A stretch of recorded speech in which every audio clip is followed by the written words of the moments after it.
Ben, j'ai des scrupules à commencer, puisque autrefois on disait en latin nunquam bis in eodem, jamais la même chose deux fois. Mais aussi, heureusement, il y a l'adage qui dit bis repetita, donc allons-y pour une deuxième fois. Ça va être plutôt du conçu que du vécu. Ça fait depuis longtemps que je ne vis plus rien et que je carbure beaucoup. J'ai rêvé, et ça reste un rêve, de faire un bouquin qui s'intitulait « Anthropologie à dessin ». Quand on est jeune et on vous demande de dessiner un oiseau, ça sort comme ça, et vous êtes convaincu d'avoir vraiment campé l'oiseau dans toute sa splendeur. Quand vous êtes doctorant, eh bien, vous êtes spécialisé dans les becs des oiseaux, vous ne voyez plus l'oiseau. Quand vous êtes vieux comme moi, vous êtes comme Picasso, vous faites un dessin d'un colombe qui a il a un cœur, une tête, mais c'est tout juste.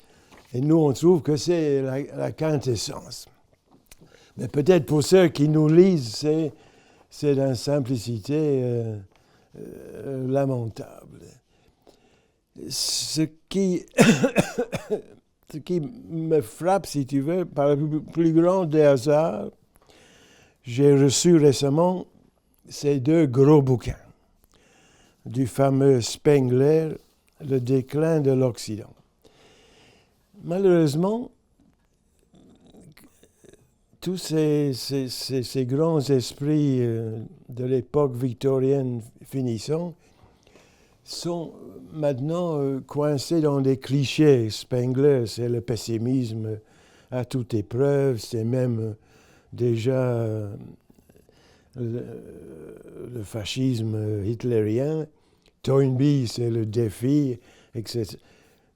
Fraser, c'est le rameau d'or, mais plus personne ne les lit, même moi. C'est uniquement par le plus grand des hasards que j'ai lu ça, faute de mieux.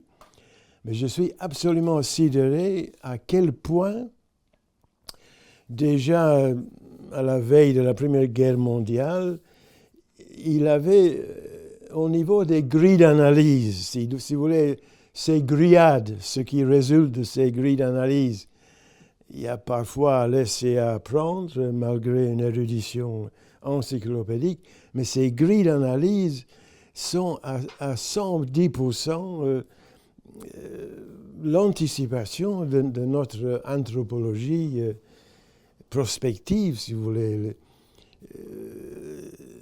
C'est étonnant. J'aimerais bien avoir le temps de faire un parallèle entre ce que ce brave Spengler avait écrit noir sur blanc et ce que, parfois, lisant entre les lignes dans nos monographies, paraît l'apport de l'anthropologie, si vous voulez, à des enjeux d'aujourd'hui qui sont de plus en plus d'ordre interculturel. Si tu veux, notre manuel non officiel à Oxford s'intitulait « Other Cultures » du fameux Beatty.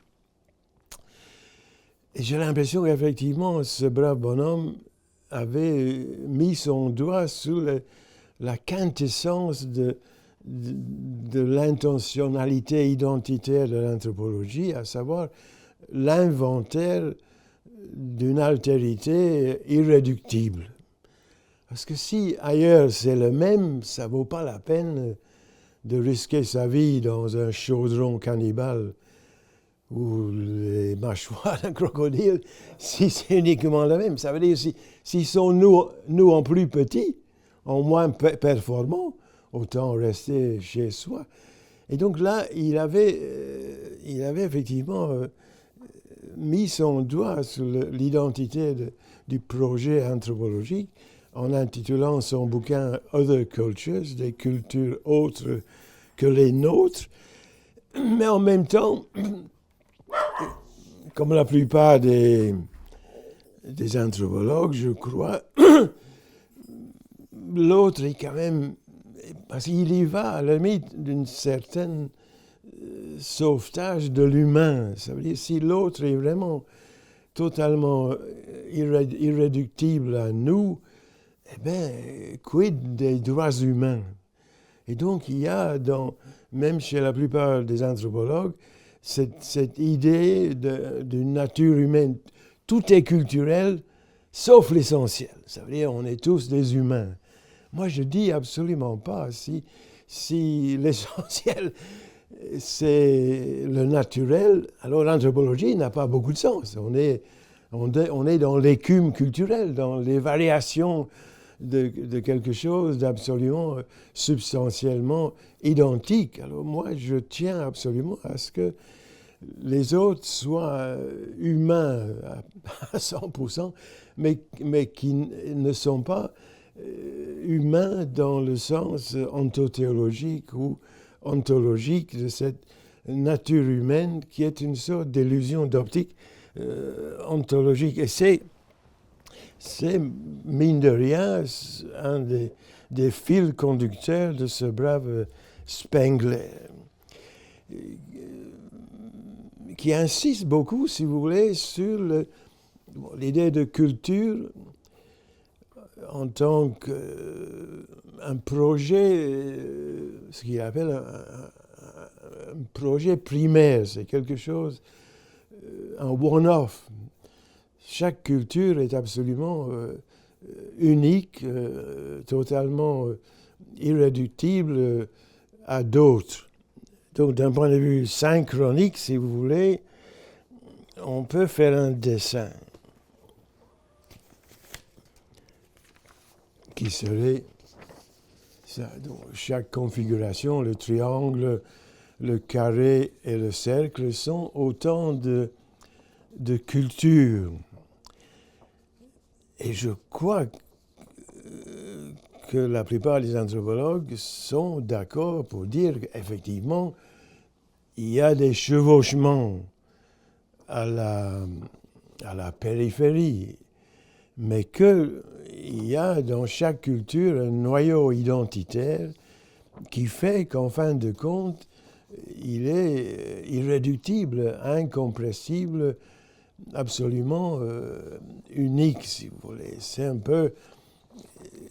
C'est important parce que dans l'interculturel, si vous voulez, on va se retrouver très vite dans un ailleurs et un autrement où on perd complètement pied, je crois, malgré les apparences.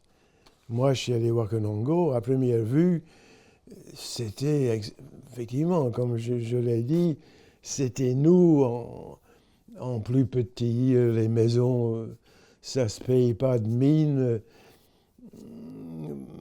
L'agriculture sur brûlis, c'était quand même pas exactement ce qu'il y a de plus écologique en apparence.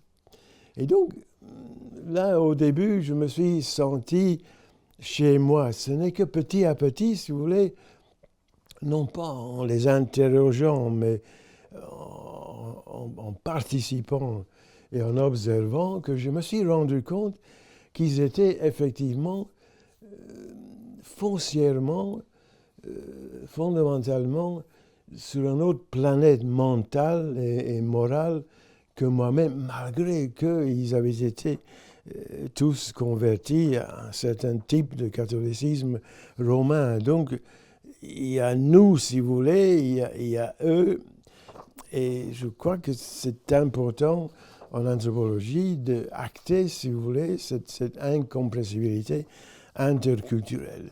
Ce sont moi, j'aime bien, entre guillemets, parce que c'est un peu ma marotte d'intituler les cultures des projets, parce que ça donne l'idée d'une sorte d'intentionnalité. Si vous parlez de société de culture, ça fait des blocs. Et effectivement, l'effet pervers des dessins, c'est de figer un peu, de fixer dans le temps et l'espace des réalités qui sont foncièrement dynamiques, qui sont foncièrement en mouvement perpétuel. Et donc, l'idée de projet, effectivement, projet avec un majuscule, pour donner l'idée de cette âme, cette identité foncière qui, par exemple, définit l'Antiquité ou le Moyen-Âge ou le post-moderne.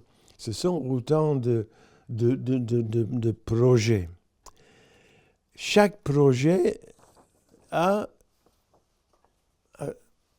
au-dedans, à son intérieur, des projets qui l'articulent, qui l'activent. Le problème, de nouveau, c'est que on va dire, oui, bon, d'accord, mais toutes les sociétés doivent se socialiser. Il doit y avoir quand même des rites d'initiation. On doit informer, former, préformer la génération montante. Et donc, chez eux aussi, il y a de l'éducation embryonnaire, il y a de la scolarisation en l'air. Et puis aussi, on va dire, on doit se reproduire. Donc, il y aura chez toutes ces cultures, à l'intérieur de tous ces projets, un projet particulier, ponctuel, de la parenté, du mariage, de la famille. Aussi, on tombe malade et donc toutes les cultures ont dû bricoler, élaborer l'équivalent de la médecine. Ça, si vous voulez, c'est de l'ethnocentrisme qui s'ignore. Parce que quand vous vivez de près, comme les anthropologues le font, mettons, comme je l'ai fait chez les Wakanongo ou chez les Wolofs ou un peu partout en Afrique, petit à petit, vous vous rendez compte que parler de la famille et du mariage, ce sont des lieux tellement communs qu'ils n'ont rien en commun, c'est le cas de le dire, avec les réalisations concrètes. Le Vatican vient de sortir un numéro sur la monogamie comme idéal humain, mais c'est tout simplement des élucubrations d'un vieux cardinal célibataire sur le genre de famille qu'il a connu dans ses jeunes jours idéalisés dans l'Occident moderne. Quand vous connaissez, bon, les Wakalongo n'étaient pas si différents que nous, mais quand vous savez qu'il y a des Na qui n'ont pas de mot pour mariage, ou le noyau familial, ses frères et sœurs, quand vous savez que chez les peuples du nord du Nigeria, ne jamais avoir été divorcé est un signe de faiblesse, si vous voulez. Et quand vous savez que chez les Somba du Dahomey, si vous n'arrivez pas au mariage avec un bébé dans les bras, vous n'allez pas trouver un bon mari, là, on est dans l'incompressible. On n'est pas dans des variations sur un même thème. Et donc, il faut accepter que ces projets, que les rites d'initiation ne sont pas en route vers nos écoles primaires et notre enseignement supérieur. C'est un tout autre façon de former l'humain. Et la médecine africaine, de nouveau, au début aussi, un de mes premiers articles, c'était de récupérer un peu pour la médecine la philosophie et pratique konongo du naître et de l'être bien. C'est un sort de jargon heuristique global qui ne voudrait pas naître et être bien. Mais de là, dire que les Wakonongo avaient déjà entrevu, si vous voulez, ce qui est devenu notre biomédecine scientifique, c'est faire fausse route. Ça veut dire le Muganga ou le spécialiste dans le naître et l'être bien n'était pas un médecin qui s'ignorait, c'était quelqu'un qui gérait l'humain d'une façon tout autre que notre manière médicaliste. Je me rappelle une fois à Louvain que j'avais la visite d'un Congolais qui frappe à ma porte par hasard un matin et il dit c'est votre collègue Phelps qui m'envoie parce que je fais un doctorat en philosophie. Moi, je croyais que le collègue en question m'avait refilé un sans-papier clandestin et que je devais de nouveau résoudre son problème d'identité. En fait, c'était un grand guérisseur, Muganga Mkou. Il avait même été guérisseur attitré de Mobutu à un certain moment. Mais, jeune, il avait eu la vocation sacerdotale, il était entré dans le séminaire, mais petit à petit, il est tombé malade, à en mourir, c'est le cas de le dire. On a essayé tous les moyens de la médecine moderne de le remettre sur pied, mais il périclitait à vue d'œil. Et donc, il est reparti plus mort que vivant dans son village.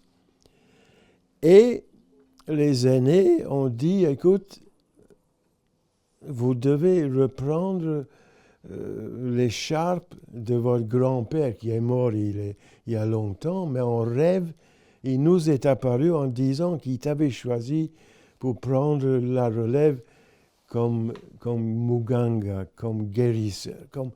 Moi, j'ai traduit ça comme clairvoyant remédiateur. Le Muganga, c'est quelqu'un qui voit ce qui ne va pas et qui, en plus, a les moyens de remédier à vos problèmes existentiels. Et donc, il était venu me voir parler de cette thèse qu'il voulait faire sous ses expériences entre les cultures, entre la culture occidentale cléricale et la culture ancestrale traditionnelle. Alors, il m'a dit, on a discuté de choses et d'autres. C'était un type redoutablement intelligent. Il lisait Heidegger dans le texte, il citait Aristote en grec, donc c'était quelqu'un d'extraordinairement civilisé, si vous voulez, mais en même temps profondément africain. Mais il m'a dit, est-ce qu'on ne pourrait pas aller voir les collègues médecins? Alors moi, j'ai dit, oui, il n'y a pas de problème, mais il faut prendre le bus. Comment il a dit, il faut prendre le bus, ils sont pas là. Non, je dis, ils sont à 30 km dans le banlieue de Bruxelles. Oh là, il n'en revenait pas. Il a dit, mais vous, les Blancs, vous êtes quand même bizarres. Vous imaginez que vous pouvez guérir les gens physiquement, matériellement, et puis si vous n'en sortez pas, vous les mettez sur un bus ou un train rapide pour le campus de Louvain-la-Neuve, où ils vont être pris en charge par les psys, par les gens qui s'occupent des malades mentaux, et ça s'arrête là, parce que les psychologues ne vont jamais envoyer leurs clients chez les sociologues, parce que les sociologues, ils ne s'occupent que des aspects accidentels, accessoires de la médecine, à savoir le prestige du médecin, la distribution des fonds, etc. Il a dit, mais c'est hallucinant, votre saucissonnage d'un problème unique. Ça veut dire être bien dans sa peau, être bien dans son corps, ne peut se réaliser, ne peut s'effectuer si ce n'est en tenant compte du corps social. Et donc, le guérisseur est un sociologue. Il s'occupe de votre... Si vous n'allez pas bien, c'est parce que vous n'êtes pas bien, non seulement à cause des microbes, mais à cause de votre Sitzleben, de votre milieu social. Et votre milieu social, si c'est problématique, s'il y a du stress dans le milieu social, c'est sûrement parce que le milieu global est mal fichu et mal fait. Et je me suis souvenu à ce moment-là d'une expérience que j'ai eue dans mon village en Tanzanie. Il y a un type qui vient me voir en disant « Mike, j'ai mal à la tête, c'est pas possible, j'ai des migraines. » Alors j'ai dit « Voilà, bon, écoute, voilà, un aspirine. Prenez ça et on verra. » Sa réaction, c'était « Oui, merci beaucoup, mais pour la belle-mère, on fait quoi ?» Moi, j'ai dit, bon, moi, la belle-mère, je n'ai rien à cirer, prenez l'aspirine. Des migraines, c'est un problème, je l'ai essayé de l'expliquer en swahili, c'est un problème de dérangement neurophysiologique. Les synapses sont un peu tordues. Non, il a dit, c'est la belle-mère qui a le problème. Alors moi, j'ai dit, bon, moi, je n'ai rien contre votre belle-mère.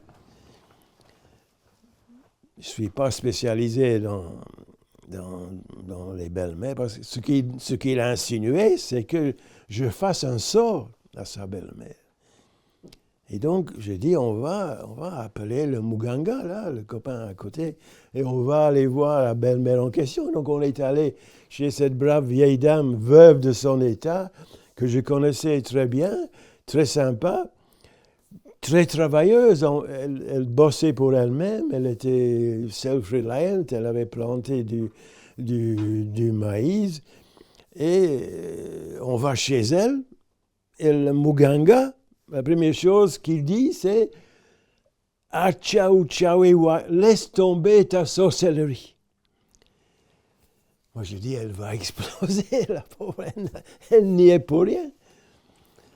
À mon grand étonnement, elle a dit, non, vous avez raison, je ne suis pas bien pour le moment, et ça m'énerve, ça déborde, je suis difficile à gérer parce que, vous voyez, mon maïs est en train de sécher dans le champ, parce que c'est une petite saison sèche au mois de février, où les pluies ne reviennent pas toujours à temps. Elle était effectivement assez inquiète, parce qu'elle ne dépendait que d'elle-même pour en sortir vivant. Alors le Muganga, il a dit, il n'y a pas de problème. Alors moi, je connais maintenant le problème. Donne-moi un poulet noir. Je vais sacrifier à tes ancêtres, leur demander qu'ils fassent revenir la pluie. Et ce qu'il a fait, on est allé sur les tombeaux de ses ancêtres, il a zigouillé le poulet. Le lendemain, il a plu, la vieille femme s'est calmée, et son beau-fils n'avait plus de mal à la tête. Je trouve ça, je dois peut-être m'arrêter là pour continuer après. Je divague.